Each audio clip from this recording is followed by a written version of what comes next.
Today, the latest weapons, coupled with the fighting skill of the American soldier, stand ready, on the alert all over the world to defend this country, you, the American people, against aggression. This is The Big Picture, an official television report to the nation from the United States Army. Now, to show you part of the big picture, here is Sergeant Stuart Queen. Although today we live with a Cold War, with small brush fires of hot war constantly scattered about the world, we sometimes forget how it was when we lived with an all-out hot war. But it was only 10 years ago, about this time of the year, when we were fighting all over the world, the hottest war history has ever seen. Today we are on the alert, everywhere, to try to prevent this ever happening again. Lest we forget what it was like in total war, we are going to contrast today and yesterday on the battlefields of Europe.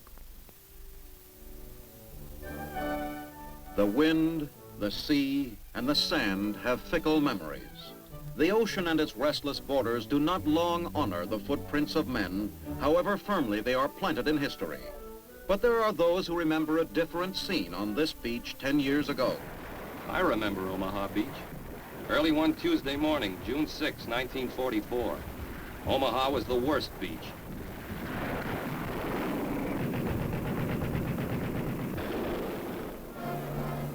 The coast of France, halfway between Cherbourg and Le Havre. We came in with 700 ships, 2,000 planes, 300,000 men. Easy Green, they called this place. Easy? My outfit, the 116th Infantry, lost 800 men here that morning. Green? You bet. Ever try to fight when you've been seasick all night? We landed in the roughest seas the English Channel had seen in 20 years. Down the road a piece, we got help from the paratroopers. Confused the Germans some. The 101st Airborne Division scattered 7,000 men over a 25-mile stretch. They had it rough. They came in first. 4 hours before we did. These guys were really the first wave in the Normandy invasion.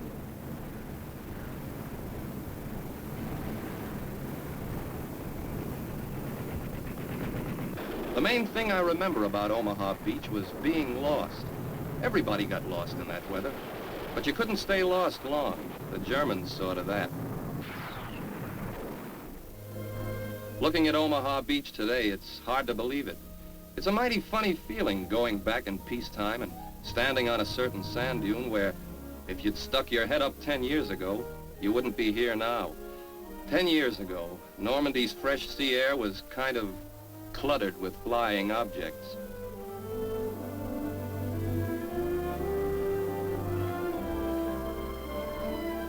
Saint Laurent. I won't forget that place. I wish I'd found a cow around that day to precede me through the minefield.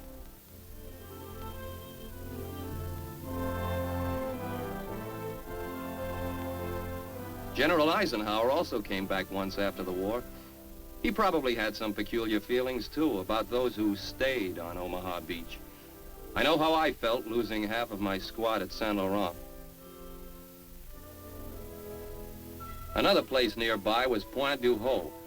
A bunch of Rangers had to climb up these cliffs under fire. The Germans dropped grenades straight down into their faces, but the Rangers made it. The Germans had heavy fortifications around the Normandy town of Isigny. 3 days after D-Day, we were taking these things out of action. These seacoast towns all had their little canals, and we had to wade them under fire.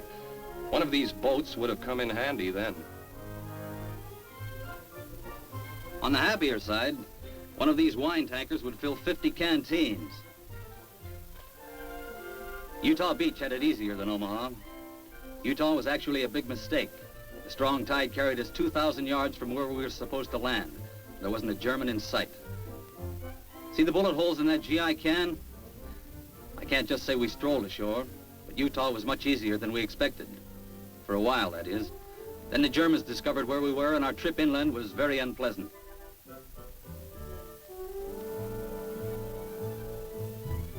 This memorial sits on top of a German bunker we captured that first morning. By the end of that day, we had 20,000 men on Utah Beach. This area was mighty busy then. We landed 1,700 vehicles here that first day.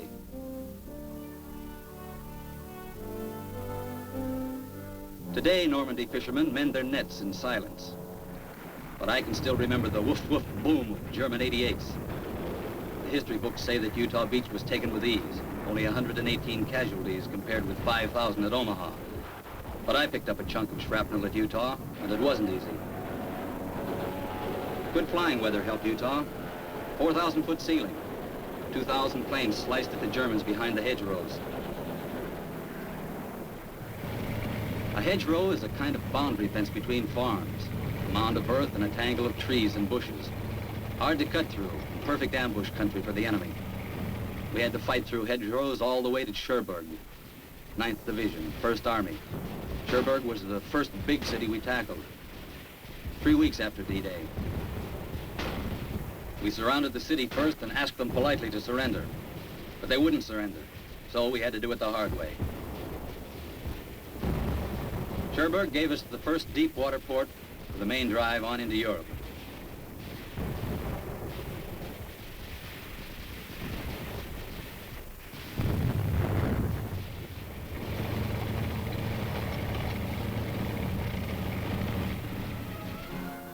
Cherbourg, an ancient Roman port with a 30-foot deep channel to the sea, has now returned to its proper business of importing butter and eggs to England. For a long, sad time, we produced butter and eggs for Germany. The occupation was most difficult. Some of us died just like soldiers. But it is with thanks to the American soldiers that our city smiles in peace today. Saint-Lô, another thankful Normandy town with a population of 15,000, has returned to its art of weaving. Maybe I better tell you about Saint-Lô. This was the breakthrough town. Here's where we started running wild across France.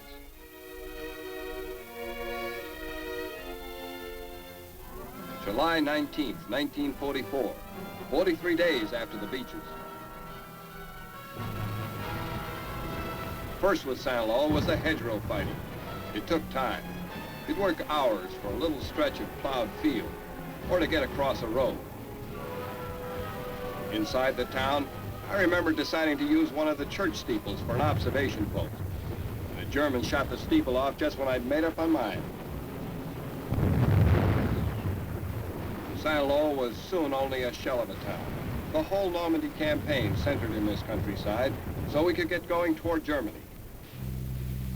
Lieutenant General George S. Patton's Third Army started it, used their own blitzkrieg on them, and hurtled toward the German border. Battlefields overlap in Europe's long history of warfare. Here at Voisin Cemetery lie American dead from Chateau Thierry and Soissons in World War I. I've heard my dad talk about the trench warfare in World War I. I never saw any trenches. Not 10 years ago here in Aachen. There were shell holes in the streets, sure, but we never had time to dig trenches. There weren't any hot dog stands around in those days, just C rations, K rations. Every building was torn to pieces. Aachen was the first large German city to surrender. We took Aachen on October 21, 1944. Then, unfortunately, the weather got real bad and we bogged down in the mud. The way I remember these fields, the cows were lying around with their legs sticking up. We found C rations tasted better than these Aachen turnips. This was Siegfried Line country, Dragon's Teeth. They're planting turnips again now where we planted Germans. This was the German West Wall. They held us here for 3 months. It was along here that we found we weren't exactly liberating anybody. Here the people were German. The Germans remember Aachen too. A war is sad for both sides. Metz. Now there was hard fighting ahead for the industrial heart of Germany. Metz took time, even after we took the city. Several nearby forts held out. Took us from Thanksgiving almost till Christmas. I didn't know till later that we'd taken one of the strongest fort towns in Europe. I didn't know till later that Metz-on-the-Moselle was a very historic city boasting 14 bridges, 10 city gates, and a 13th century cathedral. I was too busy trying to knock them down all the time. I've also since learned that Metz has been a battlefield dozens of times in the last few hundred years. It's gotten kind of used to rebuilding. 10 years ago, these railroad yards were pulverized. British and American planes established a milk run. One raid on November 17th, 1944 had 2,350 bombers.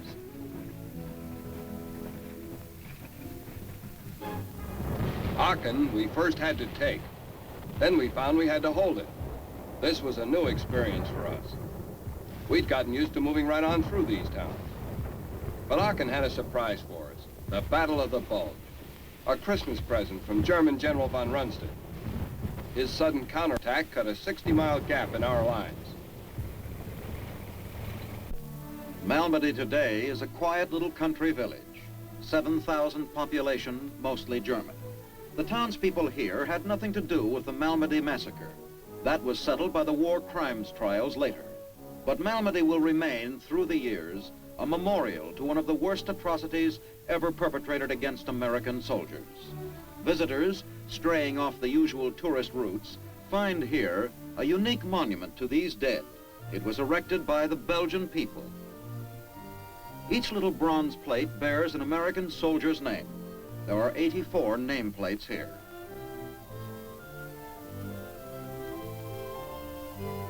To the memory of the soldiers of the United States Army who, while prisoners of war, were massacred by Nazi troops on this spot on 17 December 1944.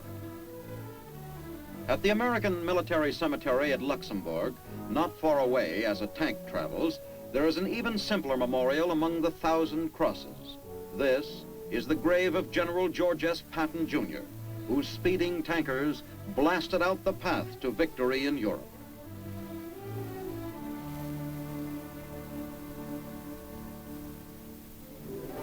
Bastogne. I tried to look it up when I got back, but you can't find it in the encyclopedia. This is where I spent Christmas Day in 1944. You might remember it on account of one word. General McAuliffe and his 101st Airborne outfit got surrounded in Bastogne. The Germans called on him to surrender. His reply will live a long time. Bastogne has built a huge 48 states memorial to its liberation. The only military activity in Bastogne now is the changing of the Belgian Guard. The town of Bastogne has gone real nuts. You see the word everywhere. The 101st Airborne held Bastogne for 5 days, although we were completely surrounded and under constant attack by Germans who outnumbered us 5 to 1. Bastogne looks a lot brighter today. During the Bulge, there was a heavy fog most of the time and snow. I'll never forget the snow. The Bulge started on a Saturday night right after a blizzard. For a week, the Air Force couldn't even get through that weather. We were hungry and cold and scared. We couldn't move for the ice, but there wasn't anywhere to go anyhow. We were cut off in every direction. You might say it was a very skittish situation.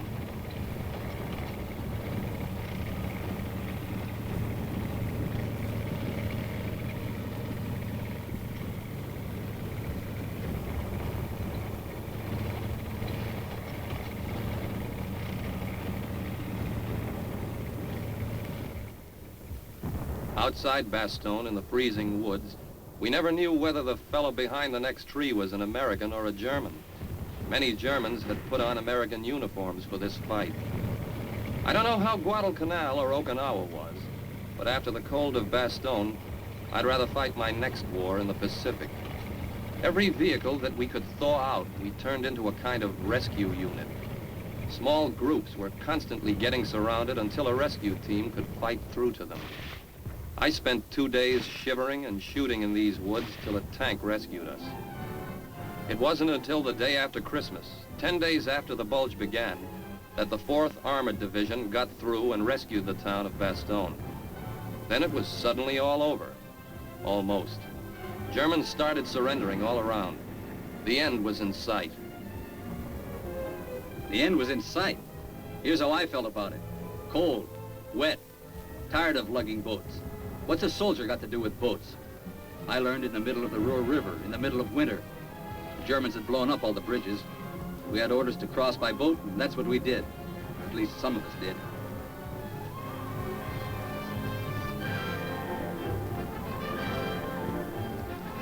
You don't feel much like a victorious army when you're about to take a swim in ice water. The current was running like a wild bulldozer. The freezing wind frosted your eyelashes, and all you could do was just sit there and wait for it to happen.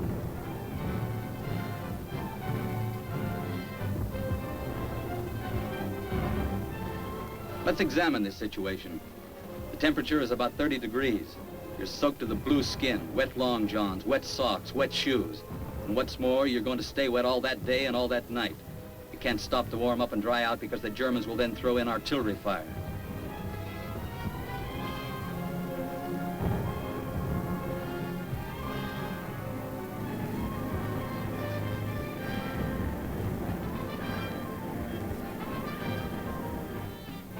On the Rhine River, the city of Cologne has quickly rebuilt itself. There's a carnival there now. The civilian population undoubtedly prefers the sound of the merry-go-round to the rising drone of bombers coming over it. Cologne was bombed for years. Early in the war, on May 30th, 1942, 2,000 planes bombed Cologne for 90 minutes solid. This one single raid destroyed 5,000 acres in the middle of the city of Cologne. These were wild nights in the skies over the Rhine. It was the 4th of July all the time. Night after night.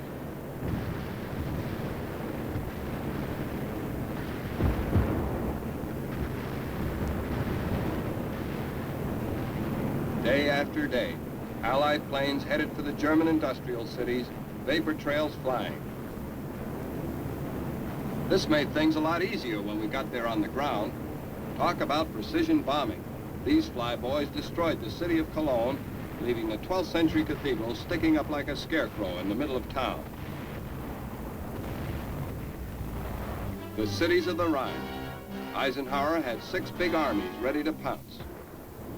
We were moving fast again now. Cologne didn't take long. It took only one day and a night to break into the city and clear out the panicking Germans. The regular German army was beginning to leave the fighting to the civilian Volkssturm. Mostly kids and old people, but they were dangerous snipers. All around us, in all the other river towns now, the Germans were pulling back across the Rhine. But it seemed that everywhere I went, the Germans somehow just hadn't left yet. The brass called it mopping up, but sometimes you couldn't tell who was supposed to be mopping up who. Then, all of a sudden, the Germans became hard to find. We had to hunt them out like individual rabbits.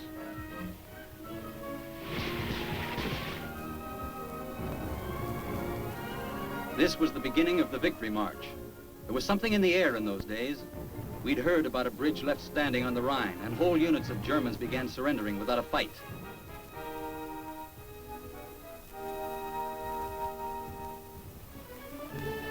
But the Remagen Bridge had collapsed by the time we got there. It had held up under German shell fire for 10 days, enough time for 5 divisions to cross over, but not us. We were ordered to stay here and clean up the mess. Back into the ice water again. I'm not complaining. I understand the boys who did get across the river complained about the heat. The Germans made the other bank pretty hot. But I stayed frozen and wet for weeks on the Rhine River, while the war left me far behind.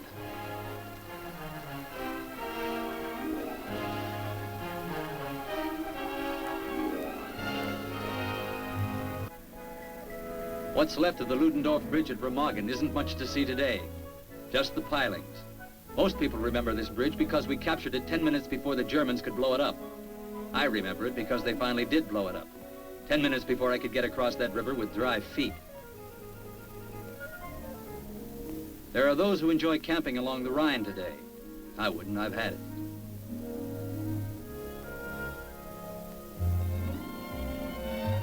The last time I saw Dortmund, 2,000 heavy bombers had just dropped 6,000 tons of high explosive into this factory district.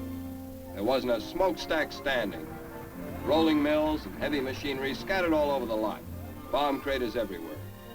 They should have no trouble digging iron around here for some time to come. Essen got it just as bad. Shuttle bombing. This was the home of the Krupp Steelworks. And when we were hitting these big steel plants, we knew we were really hitting Germany. Now these steel mills are all back in business again.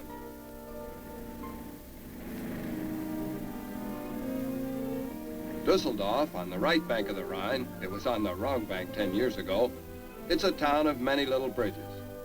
All these bridges were down the last time I saw it, and you had to wade through the town.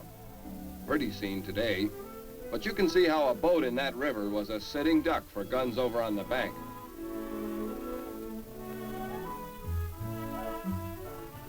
Although Dusseldorf looks like a healthy resort town, the air is actually about as dusty as it was during the bombing. Smoke from the chemical factories.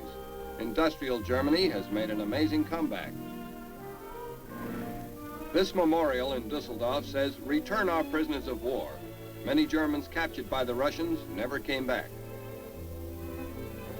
This swimming pool, about 100 yards from the Rhine River, is another example of post-war construction. In many German cities today, it's hard to tell they ever had a war. Dusseldorf has money today. They're breeding racehorses where the fire bombs once rained down. Where they used to manufacture high explosives and fuel for the Nazi buzz bombs, now they're giving Paris a run for the fashion purse. 10 years ago, how us bulls would have liked this china shop. Dusseldorf, in the center of the thriving Ruhr Valley, is an exhibition town today. But I remember when they were exhibiting something far less pleasant. Some Germans in the last days of the war exhibited an unpleasant tendency to shoot when they were supposed to be surrendering. And there's nothing so discouraging as the prospect of getting yourself killed off in the last days of a war. It just ain't fair. The injustice of this we had to impress strongly upon the remains of the Wehrmacht. Toward the end of a war, you suddenly begin to realize how dog-tired you are.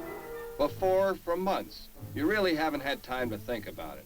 Then, as you march through the rubble of your last defeated city, you're suddenly civilian tired, fed up, ain't gonna study war no more. My last city was Nuremberg, 42nd Division, 7th Army, April 20th, 1945. I understand this place was famous for the manufacture of toys. In my time, it was famous for the manufacture of a very fine brick dust. That's about all that was left of Nuremberg. There wasn't much infantry fighting here.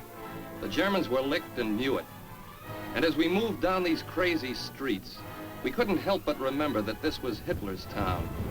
This was where Hitler used to stage his mammoth rallies, probably the greatest show any one man ever staged. This was back in 1937.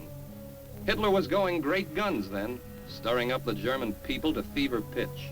The wonderful new German Reich, designed to last for 1,000 years. Well, we saw how long it lasted, from start to finish. Nuremberg was also where Hitler established his infamous Nuremberg laws that sent millions to concentration camps, starvation, gas chambers, and death. I was very pleased to participate in the Battle of Nuremberg.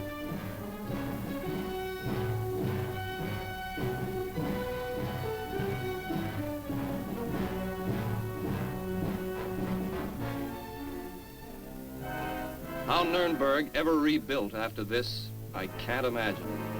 What the Air Force had left, our artillery and tanks finished. Sometimes you wonder if it's worth all the trouble it takes to capture a city. By the time you've got it captured, it isn't a city anymore.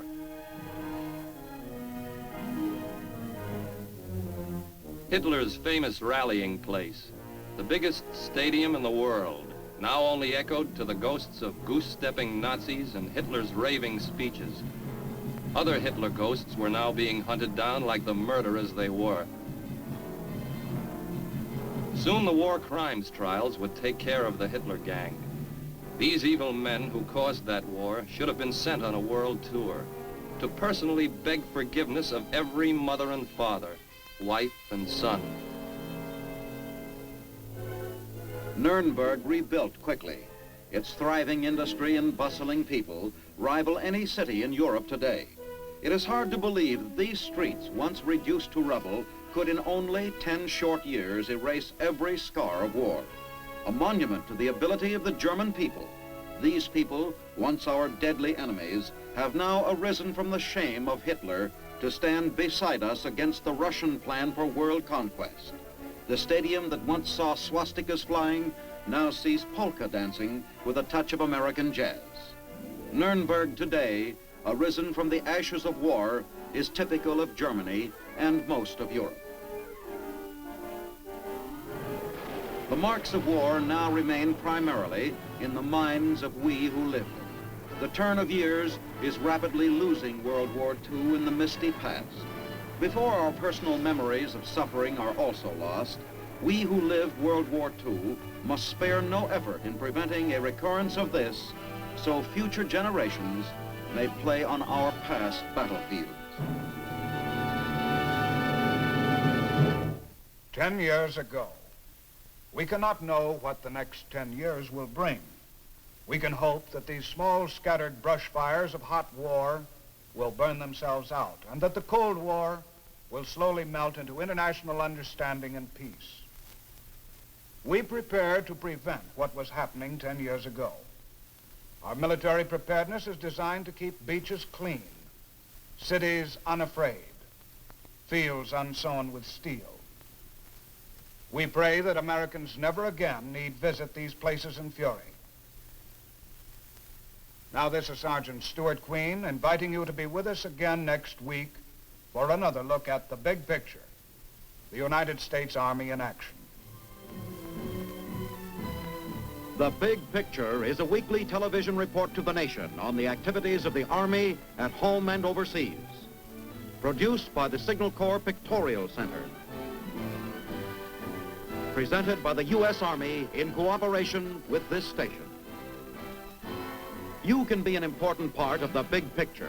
You can proudly serve with the best equipped, the best trained, the best fighting team in the world today, the United States Army.